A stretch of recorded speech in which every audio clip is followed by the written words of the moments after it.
You want to know how Minecraft works. That's why you're watching this video, isn't it? Let's start at the beginning. Many videos explain the terrain generation because it's immediately appealing and interesting, but it begins even before that. Ever wonder why Minecraft is so laggy or why updates take so stinking long to come out? After all, it is a pixel game about blocks, right? Well, think about it like this. There are approximately 518 quadrillion, 399 trillion, 447 billion, and 40 million blocks in Minecraft. Actually, I forgot to add caves, so if we assume caves take up 1/3 of the Minecraft world, I couldn't find the actual statistic anywhere. That would be 345 quadrillion, 599 trillion, 631 billion, 360 million blocks in Minecraft. That might be just a bit hard on your graphics card. You might notice, however, that every block isn't being shown at the same time. You have your render distance, which blocks are not rendered past. You might think this would be the end solution, but that's still about 8,801,687 blocks for a render distance of 12. For reference, this is how laggy Unity gets when rendering 1,000 cubes, 10,000, and it becomes unplayable by 100,000 blocks. That's not even the render distance of 12.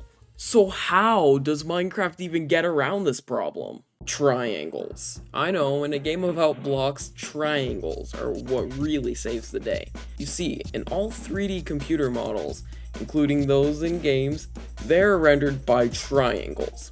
3 points in space are chosen and a 2D triangle is drawn between them. Why 3 and not any other number?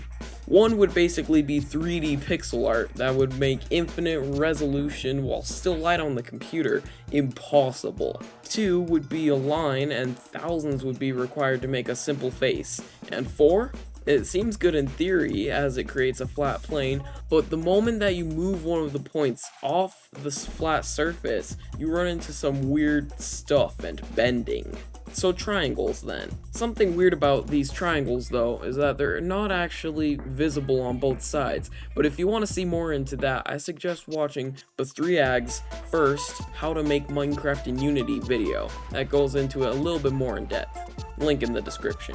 2 right triangles with congruent, equal, legs form a square, or a face on a block. You came for a Minecraft video and instead got a refresh on 6th grade geometry. Anyway, as crazy as it might sound, this is how Minecraft shows the faces of its blocks. So what is the point of making your own system to render blocks? Wouldn't any built-in rendering be more efficient? Maybe, but then Minecraft takes it a step further. Look at 2 faces touching each other. Wouldn't that not matter as the player can't see them anyway?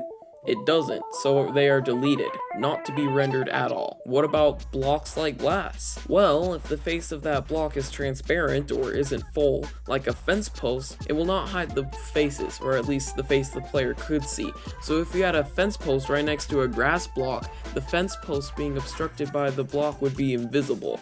This is why when you fly around in spectator mode, you can see through everything, and it also explains why stairs in spectator mode look like this. Mojang must have copied the voxel, a fancy word for a cube rendered by a computer, data from slabs and added a smaller part at the top instead of cutting the bottom in half and adding it. Relatable. Following the 3ags tutorial series, when it came to make stairs, I did the same.